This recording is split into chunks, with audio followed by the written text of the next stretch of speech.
우리가 인간이 지은 그 죄에 대해서 가만히 내버려 두는 것은 세상의 이치가 아니죠. 죄를 지은 사람은 반드시 벌을 받아야만 되는 것입니다.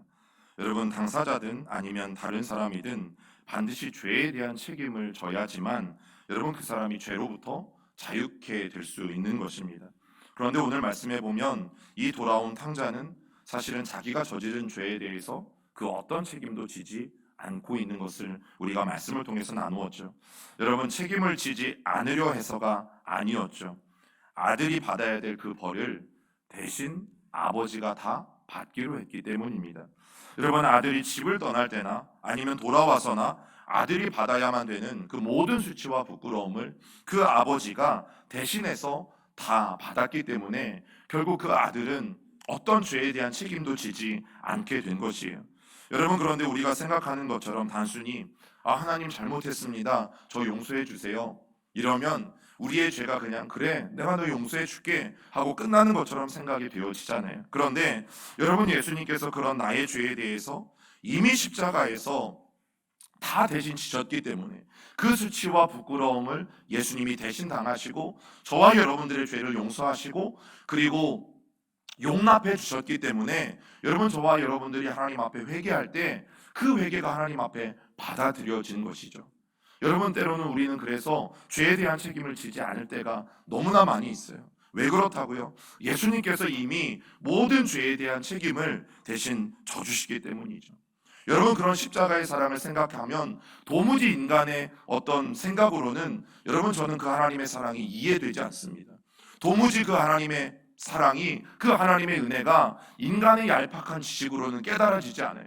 여러분, 우리는 당장 뉴스에서 잘못한 사람 한 사람만 나와도 천벌을 받아야 된다고 말하고 그 사람은 당장 감옥에 쳐넣어야 된다고 말하고 이 세상과 격리해야 될 사람이다라고 여러분, 우리가 말하고 있기 때문이죠. 그러나 우리가 하나님 앞에 용서받는 것에 있어서는 너무나 당연스럽게 생각해요.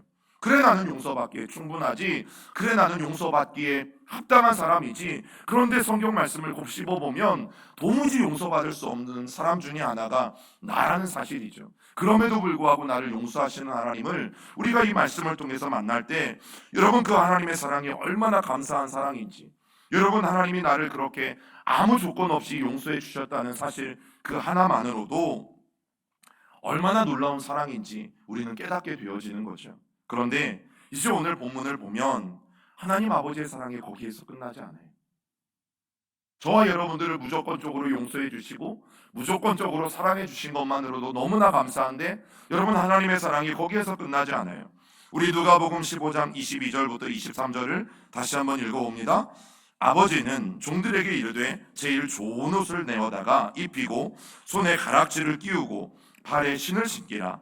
그리고 살찐 송아지를 끌어다가 잡으라. 우리가 먹고 즐기자. 여러분, 우리가 지난 시간에 어떤 아버지를 봤어요? 이 아들이 나타나자마자 쏜살같이 아들을 향해서 전력 질주했던 아버지를 봤죠. 여러분, 아버지는 아들이 있는 데까지 뛰었어요. 최선을 다해서 뛰었어요. 그리고 그 뒤를 하인들이 따라서 함께 뛰었어요. 그리고 그 아들을 만난 다음에 여러분, 숨을 헐떡이고 있는 그 하인들에게 오늘 아버지가 이런 명령을 내립니다. 첫째, 제일 좋은 옷을 입혀라. 두 번째, 손에 가락지를 끼워라. 세 번째, 발에 신을 신겨라. 그리고 네 번째, 살찐 송아지를 잡아서 큰 잔치를 벌여라. 여러분, 그런데 이 말씀을 자세히 보면요, 굉장히 이상한 점을 발견할 수 있어요. 여러분, 마을 한복판에서 아들을 만났어요. 그러면 가장 먼저 여러분들은 어떻게 하시겠어요? 아들을 집으로 데려가겠죠. 그래서 온몸에 나는 악취와 그 때 묻은 옷들을 다 벗기고 목욕을 먼저 시키겠죠. 그리고 깨끗한 옷으로 갈아입힐 거예요. 그리고 나서 얼마나 허기졌을 텐데 정성껏 밥을 차려서 밥을 먹여 주었을 거예요. 그렇게 하나하나 그동안 어떻게 살았는지 이야기도 들어가면서 천천히 해도 되는 거죠. 그런데 아버지는 오늘 하인들에게 집으로 가기도 전에 이 명령을 내리고 있는 거예요. 여러분, 지체하지 않는 아버지의 모습을 우리는 발견할 수 있어요. 오늘 우리말 성경에 매우 중요한 단어 하나가 빠져 있어요. 그거는 속히라는 부사예요. 여러분 원어 성경에 보면 속히라는 말이 계속해서 연결되어지고 있어요. 그렇기 때문에 오늘 이 말씀은 어떤 의미냐면 속히 제일 좋은 옷을 입혀라. 속히 그의 손가락에 가락지를 끼워라. 속히 그의 발에 신발을 신겨라. 속히 살찐 송아지를 잡아서 잔치를 베풀어라. 여러분 아버지는 하나도 빠짐없이 자신의 명령대로 하인들이 어떻게 하기를 바랬어요? 속히 하기를 바랬어요. 지금 즉시 빨리 이 네 가지 명령을 하인들이 순종하고 다 지키기를 바랬어요. 여러분 누가 보면 탕자가 금메달이라도 따고 온 줄 알겠어요. 여러분 제가 그 고등학교 시절에 저희 학교 야구팀이 이 전국 대회에서 우승한 적이 있었어요. 그때 어떤 일이 있었는 줄 아십니까? 저 문영왕릉 입구에서부터 학교 입구까지 퍼레이드가 벌어졌습니다. 그 공주 시내에서 90년대에 이런 퍼레이드가 벌어졌어요. 그리고 저 2002년도 기억하는데 대한민국 축구 국가대표팀이 월드컵 4강에 올랐을 때 그때도 여러분 보셨어요? TV에? 퍼레이드가 벌어졌잖아요. 그렇게 공을 세우고요 메달을 딴 사람들에게 해주는 것인데요, 여러분 오늘 아버지가 돌아온 탕자에게 그것을 명하고 있다는 사실이에요. 여러분 아버지는 왜 허랑방탕한 아들을 조건 없이 용서해주고 계신 것일까? 그것도 모자라서 왜 벌을 내리는 것이 마땅한데 그를 오늘 환대해주고 있는 것일까? 그것도 뭐가 그리 급하다고 속히 하라고 하인들에게 명령하면서 그들을 재촉하고 있는 것인가? 여러분 죄인인 탕자가 이런 환대를 받을 가치가 있습니까? 죄 짓고 돌아온 사람이 여러분 이런 환대를 받을 수 있는 가치가 있냔 말이에요. 여러분 그 이유를 우리가 알 때 왜 아버지가 이렇게까지 아들에게 하고 있는지 그 이유를 알게 된다면 오늘 끝이 없는 하나님의 아버지의 사랑의 그 깊이, 오늘 저와 여러분들이 받고 있는 우리가 하나님 사랑합니다 그 사랑의 깊이를 여러분 우리가 진정히 이해할 수 있을 것이에요. 첫 번째, 하나님은 신분을 속히 회복시켜 주시는 아버지시라는 사실이죠. 여러분 누가복음 15장 22절을 한번 더 읽어봅니다. 아버지는 종들에게 이르되 제일 좋은 옷을 내어다가 입히고 손에 가락지를 끼우고 발에 신을 신기라.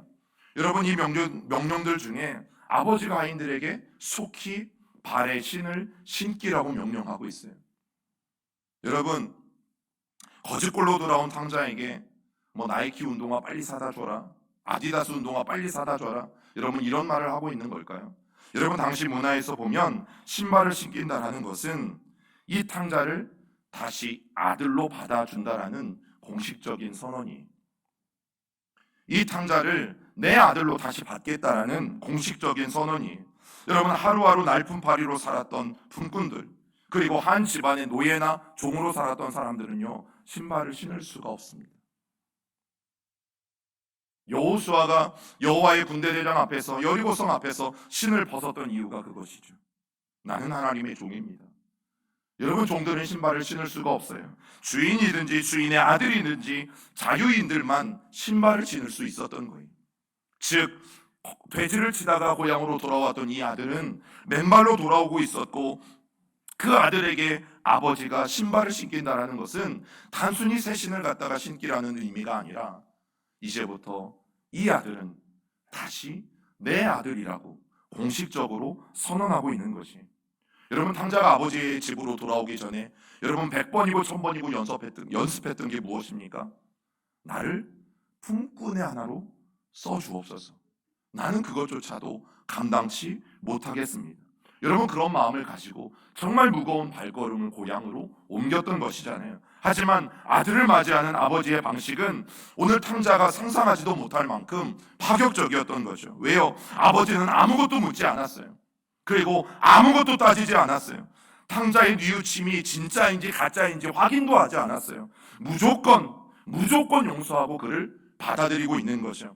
여러분 아버지는 아들의 진정성에 집중하지도 않았고요. 그 아들의 말이 사실인지 검증하지도 않았고요. 또 다시는 안 그러겠습니다 약속을 받아내지도 않았고요. 또 어떤 조건도 제시하지도 않았어요. 오히려 아버지의 주권으로 아들에게 신발을 신겨줌으로 즉시 그의 신분을 다시 아들로 회복시켜주고 계시다라는 사실이죠. 여러분 하나님이 우리들을 바라보시면서 가장 안타까워하시고 속상해하시는 게 뭘까요? 하나님이 우리들을 바라보시면서 가장 안타까워하시는 게 뭘까요? 우리가 어렵게 사는 것, 우리가 힘들게 사는 것, 하나님의 자녀들이 아픈 것, 그럴 수도 있죠.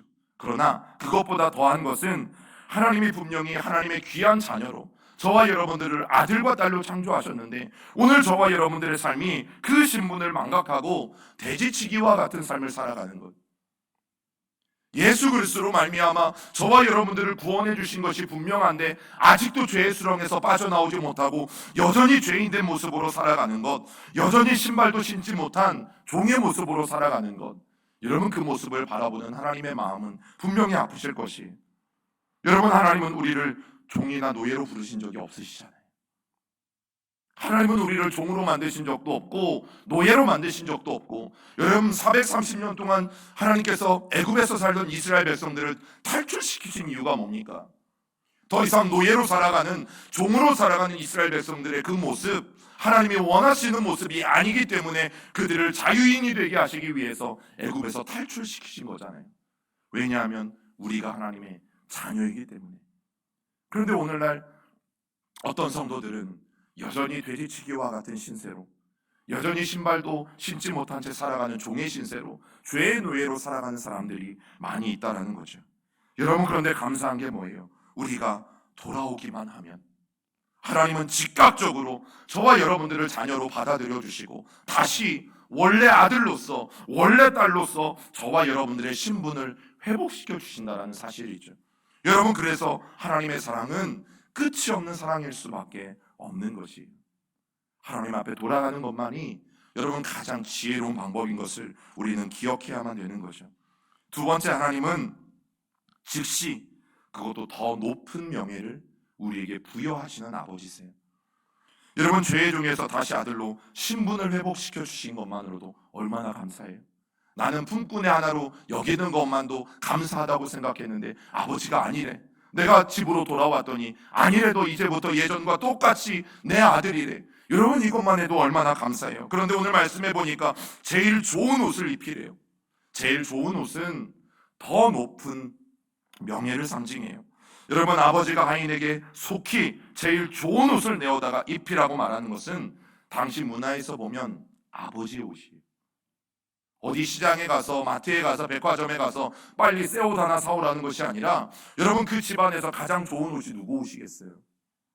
아버지의 옷이에요. 여러분, 아버지의 그 입은 옷은 단순한 의복이 아니라 바로 아버지의 권위, 아버지의 가장으로서의 명예, 아버지의 신분을 상징하죠. 여러분, 고대 사회에서 옷은 곧 그 사람의 신분이었어요.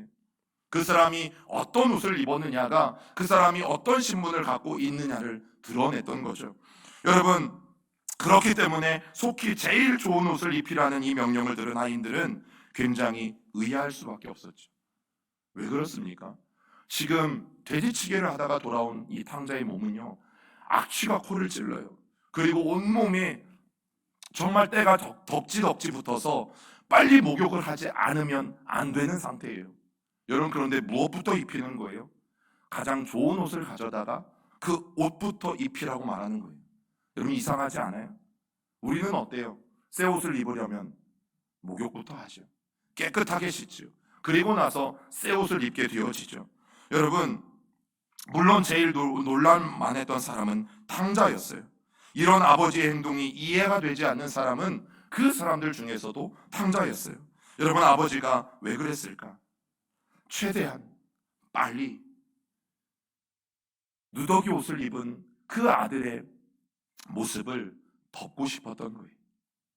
혹시나 주변에 많은 사람들이 이 아들을 알아보고 손가락질을 할까? 또 이 아들을 알아보고 비난을 할까? 여러분, 이것들을 대비하기 위해서 빨리 아버지의 옷으로 가리고 싶었던 거예요. 여러분, 만약에 동네 사람들을 마주하기라도 한다면 여러분, 이 초라한 몰골을 보여야만 했고, 또 이 초라한 몰골이 집을 떠나간 아들인 것을 알고 나서는 심지어 어떻게 한다고요? 여러분, 돌을 맞아 죽어도 전혀 문제가 되어지지 않는 상황을 이 둘째 아들을 맞이하는 거죠. 여러분, 아버지는 자신의 가장 좋은 옷으로 이 탕자를 가려줬어요. 그래서 동네 한복판에서 혹시라도 마을 사람들을 만나게 되어질 때에, 아니면 아는 사람들을 만나게 되어질 때에 이 아들이 받을 수 있는 수치를 최소화하고자 아버지는 노력했던 거죠. 여러분, 아울러 이 명령은 사람들 앞에서 아버지가 이렇게 선포하는 거예요. 내 아들은 죄인이 아닙니다. 내 아들은 더 이상 잘못이 없습니다. 왜냐하면 내가 내 아들을 다 용서했기 때문입니다. 그러니까 여러분 누구라도 내 아들을 향해서 손가락질하면 안 됩니다.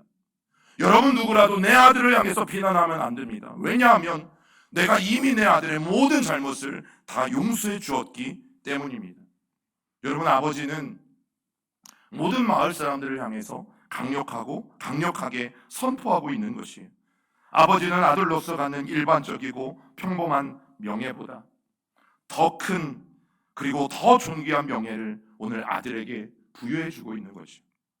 여러분, 이게 가능한 일일까? 돌아온 죄인이 돌아온 탕자가 뭐가 예쁘다고 이런 대접을 받는 것이 가당키나 한 일일까요? 여러분, 비유 연구가인 예레미야스가 아들에게 제일 좋은 옷을 입힌 이 아버지의 행동을 구속사적인 관점에서 이렇게 말합니다. 이것은 하나님이 죄인들에게 입혀주시는 칭의와 용서의 옷이다. 이것은 하나님께서 모든 죄인들에게 입혀주시는 칭의와 용서의 옷이다. 여러분, 이사야 61장 10절에 그 말씀이 있죠. 함께 읽어봅니다. 내가 여호와로 말미암아 크게 기뻐하며 내 영혼이 나의 하나님으로 말미암아 즐거워하리니 이는 그가 구원의 옷을 내게 입히시며 공의의 겉옷을 내게 더하심이 신랑이 사모를 쓰며 신부가 자기 보석으로 단장함 같게 하셨습니다. 여러분, 하나님이 오늘 저와 여러분들에게 하신 게 뭐예요? 칭의와 용서의 옷으로 저와 여러분들에게 덧입혀 주셨기 때문에 저와 여러분들 안에 있는 수치와 부끄러움을 하나님이 다 가려주셨기 때문에 오늘 우리가 하나님 앞에 나와 예배할 수 있는 거예요. 여러분, 우리는 이 사실을 잊으면 안 돼요. 그리고 이 둘째 아들이 나라는 사실을 여러분, 우리는 절대 잊으면 안 돼요. 죄인들이 거룩하신 하나님 앞에 나오려고 할 때 여러분, 가장 걸리는 문제가 뭔 줄 아십니까? 그것은 나같이 지저분한 죄인도, 나같이 죄를 많이 저지른 죄인도 과연 하나님 앞에 나갈 수 있을까? 그리고 하나님 앞에 나가면 그 하나님이 나를 용서해 주실 수 있을까? 그러면서 이 죄인들이 어떤 생각을 하는 줄 아십니까? 내가 최대한 이 더러운 죄를 좀 씻은 다음에 내가 그래도 하나님 앞에 조금 더 괜찮은 삶을 산 다음에 내가 하나님 앞에 다시 나가겠습니다 라고 말하는 사람들을 종종 만나는 거죠. 그런데 이게 얼마나 어리석은 생각인지 여러분, 오늘 이 말씀만 봐도 알 수 있잖아요. 죄인들은 돼지치기를 하던 탕자가 그랬던 것처럼 어떻게 하면 돼요? 내가 더럽고 냄새나고 아무리 추한 모습일지라도 아버지께 돌아가기만 하면 돼요. 여러분, 이것이 가장 현명한 방법이에요. 그러면 하나님께서 이 탕자의 아버지처럼 우리에게 어떻게 하시는 거예요? 그 칭의의 옷으로, 하나님 용서의 옷으로 저와 여러분들을 가려주시고 덮어주시는 거예요. 오늘 우리가 그 모습으로 앉아있는 거라니까요. 하나님이 그 옷을 벗기시면 우리의 추악함 만방에 드러날 거예요. 하나님이 그 칭의와 용서의 옷으로 우리를 덮어주셨기에 오늘 우리가 하나님 앞에 너무나 감사하게 예배할 수 있는 거죠. 여러분, 방법은 하나예요. 지금 돌이키면 돼요. 성경은 다른 걸 말하지 않아요. 아무 이유 없이, 아무 조건 없이 무조건 하나님께 돌이키면 돼요. 그러면 하나님이 다 알아서 하세요. 여러분, 그것이 끝이 없는 하나님 아버지의 사랑인 거죠. 그리고 세 번째, 하나님은 지위와 권위를 회복시켜 주시는 아버지세요. 여러분, 아버지는 계속해서 속히 손에 가락지를 끼우라고 말하죠. 여러분, 사실 돌아온 이 아들에게 주었던 아버지의 최고의 선물을 꼽으라면 바로 이 세 번째 반지예요. 여러분, 여기에서 반지는 단순히 돌반지나 아니면 뭐 커플링이나 결혼 반지, 여러분, 이런 반지가 아니라 가문의 문양이나 가문의 상징, 이 로고가 새겨져 있는 바로 인장 반지를 말해요. 인장 반지. 여러분, 어디서 들어보셨을 거예요, 인장 반지. 그래서 어떤 문서 위에 이 인장 반지를 찍게 되어지면 그 문서가 공식적이고도 합법적인 문서가 되어지는 거죠. 여러분, 창세기에 보면 바로가 그랬잖아요. 바로가 요셉을 애굽의 총리로 세우면서 자기가 끼고 있던 인장 반지를 바로 요셉에게 끼워줍니다. 그리고 나서 어떤 이야기를 합니까? 네가 이 애굽의 왕인 것 외에는 정말 어찌 보면 네가 애굽의 진짜 왕이라는 이야기를 여러분 해주는 것들을 보게 되어져요. 자기의 인장반지를 요셉에게 끼워줌으로 명실상부 애굽의 2인자인 것을 여러분 공식적으로 바로는 인정해 주었다라는 거죠. 여러분, 그래서 오늘날로 따지면 어쩌면 인감도장과도 비슷할 수 있어요. 여러분, 인감도장 남에게 함부로 넘겨주지 않잖아요. 여러분, 그 인감도장이 남의 손에 넘어가서 함부로 찍혀지는 순간 얼마나 큰 파장이 밀려올지 우리는 너무나 잘 알고 있는 거죠. 여러분, 그런데도 아버지가 탕자에게 가문의 인장반지를 끼워주고 있어요. 여러분, 이것은 단순히 아들의 신분을 회복시켜 주신 것에서 끝난 것이 아닌 거죠. 이제 그 아들을요, 우리 집안에 책임 있는, 우리 집안을 책임질 수 있는 바로 한 사람으로 자기 아들을 인정하고 있다는 사실이 도대체 뭘 보고요? 여러분, 사람 쉽게 변하지 않잖아요. 지금 아들의 고백도 듣지 않았어요. 아들에게 어떤 조건도 제시하지 않았어요. 그런데 아버지는 아무것도 묻지 않고 자기의 인장 반지를 내어주고 있는 거예요. 여러분, 우리가 무엇을 알 수 있습니까? 이 아버지는 돌아온 탕자를 신뢰하고 있는 거예요. 아무것도 아들이 하지 않았는데 그 아들을 신뢰하고 있는 거예요. 여러분, 아예 사람들이 자기 아들을 비난조차 하지 못하도록 봐라, 그 손의 인장 반지를 봐라, 그는 우리 집안의 책임자다, 그는 우리 집안의 중요한 사람이다. 그러니까 그 인장 반지를 너희가 볼 때마다 우리 아들에 대해서 아무런 말도 하지 말라고 여러분, 아버지가 원천봉쇄하면서 그 아들에게 인장 반지를 끼워주고 있는 거예요. 여러분, 그런데 성경도 우리가 하나님의 자녀된 것을 성경의 인치심으로 확증했다라고 말하고 있어요. 여러분, 에베소서 1장 13절을 읽어봅니다. 그 안에서 너희도 진리의 말씀 곧 너희의 구원의 복음을 듣고 그 안에서 또한 믿어 약속의 성령으로 인치심을 받았으니. 여러분, 이 막대 먹은 둘째 아들 돌아온 탕자가 누굽니까? 나잖아요. 나잖아요. 인정하기 싫지만 나잖아요. 그런데 왜 죄인인 우리가 이렇게 멀쩡합니까? 왜 하나님의 진노가 우리에게는 쏟아지지 않는 것입니까? 남들보다 선하게 살아서 그렇습니까? 남들보다 신앙심이 좋아서 그렇습니까? 남들보다 하나님 앞에 열심히 기도해서 우리의 모습이 오늘 이렇게 온전하게 되어진 것입니까? 내가 하나님 앞에 열심히 헌신해서 하나님이 나를 축복하셔서 내 안에 아무 일도 일어나지 않고 내가 이렇게 버젓이 살아있는 것입니까?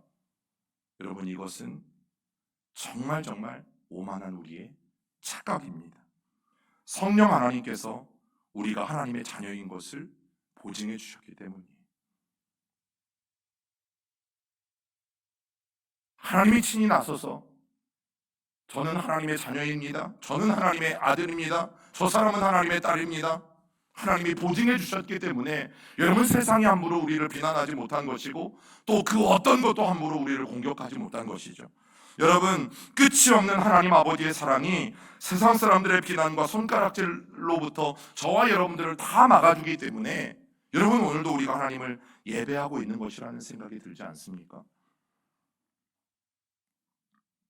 그런데 여러분, 돌아온 탕자를 맞이하는 아버지의 환대는 거기에서 끝나지 않아요. 마지막 네 번째가 남아있죠. 하나님은 천국 잔치를 열어주시는 아버지라는 사실이. 여러분, 오늘 이 비유의 정점은 바로 여기에 있어요. 마을 사람들을 다 한데 모아서 큰 잔치를 이 아버지가 벌이는 거예요. 여러분, 누가복음 15장 23절 같이 읽어봅니다. 시작. 그리고 살찐 송아지를 끌어다가 잡으라, 우리가 먹고 즐기자. 여러분, 돌아온 탕자의 비유에서 가장 불쌍한 이는 바로 이 살찐 송아지. 아무런 잘못이 없어요. 아무런 잘못이 없어요. 그런데 동서고금을 막론하고 송아지 한 마리를 잡아서 잔치를 벌인다라는 것은 여러분, 일반적인 잔치는 아닌 거죠. 더구나 살찐 송아지라는 것은 아주 특별한 행사. 예를 들면 첫째 아들이 결혼한다든지 아니면 그 마을에 나라의 고위 인사가 찾아온다든지, 그래서 그것들을 대비해서 이 소 한 마리를 정해서 열심히 살을 찌우는 거예요. 나중에 그런 일이 일어날 때 잔치를 베풀려고. 그래서 열심히 살 찌우고 준비된 소를 말해요. 그런데 아버지가 무엇을 위해서 이 집안의 살찐 송아지를 준비해 놓았는지는 성경은 말하고 있지 않아요. 그런데 중요한 것은 뭡니까? 아버지는 이 살찐 송아지의 원래 용도가 무엇이었든, 무엇을 위해서 살찐 송아지를 열심히 기르고 있었든 상관없이 오늘 누구를 위해서, 그 아들을 위해서, 죄인된 아들을 위해서, 돌아온 아들을 위해서 환영하고 즐거운 잔치를 벌이기 위해 이 살찐 송아지를 잡았다라는 사실이죠.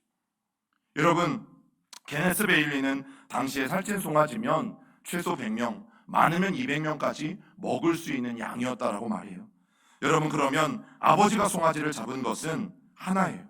단순히 가족들만 함께 즐기고 기뻐하려는 것이 아니라 이것이 온 동네, 온 고을의 잔치로 번져가는 거죠. 이 잔치를 통해서 아버지가 하고 싶은 게 뭐예요? 내 재력을 자랑하고 싶은 것? 내가 이만큼 부자다라고 말하고 싶은 것? 아니죠. 이는 내 아들이라고 다시 한번 확실히 말하고 싶은 거예요. 이 아들은 우리 가문의 명예와 같다라고 확실히 말하고 싶은 거예요. 내가 이 아들에게 신을 신겨주고 가락지를 끼워주고 또 나의 옷을 입혀준 것을 보라. 이 아들은 여러분들로부터 손가락질 받을 수 없고 비난받을 수 없고 이제부터 이 아들은 이전보다 훨씬 더 우리 집안의 중요한, 우리 가문의 중요한 아들이다라는 것을 모든 사람들 앞에서 공포하고 있는 것이. 여러분, 우리가 잊지 말아야 할 것은 금의 환영한 아들을 위한 축하의 자리가 아니라는 거죠. 죄를 짓고 떠난 그 아들이 돌아온 것만으로 아버지가 이런 놀라운 잔치를 베풀고 있다는 사실이에요. 여러분, 이런 하나님의 사랑을 어떻게 말로 표현해요? 어떤 인간의 언어를 가지고 여러분이 하나님의 사랑을 표현해요? 내가 잘못했다? 하나님께 죄를 고백하고 용서받았다? 어떻게 그것으로 끝날 수 있어요? 내가 죄의 책임을 지지 않으면 그 죄의 책임은 다 아버지가 지는 건데, 그 죄의 책임은 다 아버지가 나를 대신해서 수치와 부끄러움을 지는 건데, 어떻게 그 한마디 나는 하나님 앞에 죄를 고백했고 용서받았다? 여러분, 가볍게 내가 용서받은 것을 생각할 수 있어요.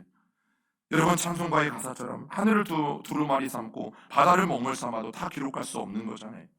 여러분, 하나님은 죄인들을 마지못해서 용서하시는 분이 아니시죠. 오히려 죄인들을 용서해 주시려고 그 열망이 주체할 수 없을 정도로 가득하신 분이 하나님 아버지신 거죠. 하나님은 죄인들이 회개의 자리로 나오려고 마음 먹는 순간 여러분 이미 용서하기로 결정하시고 기다리시는 분이세요. 어디 그뿐입니까? 죄인된 우리를 의롭다 하시고 당신의 자녀로 삼아주셨어요. 그리고 오늘 말씀해 보니까 하나님은 우리를 의롭다고 말해주시는데 그 의롭다고 말해주시는 것은 즉각적이고도 완전한 하나님의 조치였던 것들을 보게 되어지죠. 여러분, 우리가 의롭게 되는 것, 죄인들이 열심히 노력해서 얻을 수 있는 것이 아닌 것이죠. 이미 이 땅에서 예수 그리스도로 말미암아 우리에게 주어진 놀라운 선물이에요. 그래서 칭의는 이미 예수 그리스도를 통해서 우리에게 주어진 것이에요. 왜냐하면 우리가 아무리 발버둥을 치고 우리가 아무리 노력을 하고 우리가 아무리 애를 써도 결코 우리는 의롭게 될 수 없고 결코 우리는 거룩해질 수 없는 죄인일 뿐이라는 거죠. 여러분, 오늘 이 본문에서 살찐 송아지를 잡아버리는 이 잔치는 결국 모든 잃어버린 영혼들이 하나님 앞에 돌아오게 되었을 때 천국에서 벌어질 천국 잔치에 대한 완벽한 그림을 보여주고 있어요. 여러분, 누가복음 15장 7절 같이 읽어봅니다. 시작.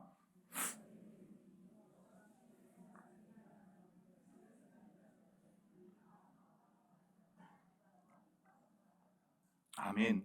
여러분, 이 잔치가 어떤 잔치라고요? 아들의 선행 때문에 벌어진 잔치가 아니라고 말씀드렸잖아요. 여러분, 탕자는 은혜 받을 만한 아무런 자격도 없어요. 오히려 벌을 받으면 받았지, 여러분, 회개하고 돌아온 것 그 자체를 기뻐하는 우리 아버지께서 그 아버지의 주도권을 가지고 주권을 가지고 베풀어 주신 잔치가 바로 오늘의 잔치예요. 그리고 이 잔치는 말씀이 기록하고 있는 것처럼 여러분, 죽었던 아들이 살아 돌아오는 것을 기뻐하는 구원의 잔치라고 성경은 말하죠. 우리 누가복음 15장 24절도 읽어봅니다. 이 내 아들은 죽었다가 다시 살아났으며 내가 잃었다가 다시 얻었노라 하니 그들이 즐거워하더라. 여러분, 그런데 이런 기쁨은 전염성이 있어요. 이렇게 죄인이 돌아왔을 때 벌어지는 잔치, 이 놀라운 천국 잔치는 참여한 모든 사람들이 어떻게 됩니까? 그들이 즐거워하더라. 여러분, 모든 사람들이 기뻐해야 되는 것이 마땅한 거예요. 아멘입니까? 여러분, 죄인 한 사람이 돌아왔을 때, 집 나간 한 사람이 돌아왔을 때, 하나님의 품을 떠난 한 자녀가 돌아왔을 때 모든 사람들이 환영하고 그 잔치에서 기뻐하는 것이 여러분 성경은 마땅하다라고 이야기해요. 그런데 여러분, 인간이 지을 수 있는 가장 사악한 죄가 여러분들은 뭐라고 생각하세요? 수많은 인명피해를 낳거나 전세 사기와 같이 수많은 사람들에게 금전적인 피해를 저지르는 것, 많은 이들을 잔인하게 살인하는 것, 여러분 물론 그럴 수 있어요. 그런데 오늘 말씀에 의하면 가장 사악한 죄는 천국 잔치가 벌어지는데, 천국의 그 기쁨의 잔치가 벌어지는데 그 잔치에 나는 참여하지 못하고 있는 거예요. 완강하게 그 잔치를 거부하고 밖에서 불평불만만 늘어놓는 하나님, 그런 사람이 있다면 여러분 바로 그 사람이 가장 사악한 사람이다라고 성경은 말하고 있는 거예요. 그 사람이 누구인지는 우리가 다음 주에 함께 나눌 것인데, 여러분 우리가 받은 용서는 이런 용서예요. 우리가 이미 받은 용서예요. 여러분 용서 받으셨습니까? 여러분 구원 받았습니까? 우리도 이 과정을 통해서 용서 받은 거예요. 내가 아무것도 아닌데 벌을 받아야 되는데 하나님이 나를 환대해 주시는 이 놀라운 잔치, 여러분 다른 누구를 위해서가 아니라 나를 위한 잔치였다라는 거죠. 여러분 대체 하나님 앞에서 인간이 무엇이길래 하나님이 이런 용서도 감사한데 이런 환대를 베풀어 주신단 말입니까? 내가 뭐길래 이런 잔치까지 베푸시면서 하나님이 나를 기다리신단 말입니까? 여러분 이런 하나님의 사랑을 뭘로 표현할 수 있겠어요? 여러분 우리가 이런 하나님의 놀라운 사랑을 무엇으로 갚을 수 있겠냐는 거죠. 여러분 그래서 그런 하나님의 사랑은 끝이 없는, 표현할 수 없는 하나님의 아버지 사랑이라고 말할 수밖에 없는 거죠. 여러분 찬송가 304장 그 크신 하나님의 사랑 3절 가사에 이런 가사가 있죠. 하늘을 두루마리 삼고 바다를 먹물 삼아도 한없는 하나님의 사랑 다 기록할 수 없겠네. 하나님의 크신 사랑 그 어찌 다 쓸까? 주 하늘 높이 쌓아도 채우지 못하니 하나님 크신 사랑은 측량 다 못하니 영원히 변치 않는 사랑 성도여 찬양하세요. 여러분 그 사랑 우리가 받은 거예요. 이 둘째 아들은 바로 납니다. 우리가 이 사실을 마음 가운데 기억한다면 여러분 우리는 그 하나님의 사랑을 간직할 뿐만 아니라 그 하나님의 사랑을 전할 수밖에 없는 거죠. 우리 그 크신 하나님의 사랑 함께 찬양하며 그 고백을 하나님 앞에 드리며 나아갑니다.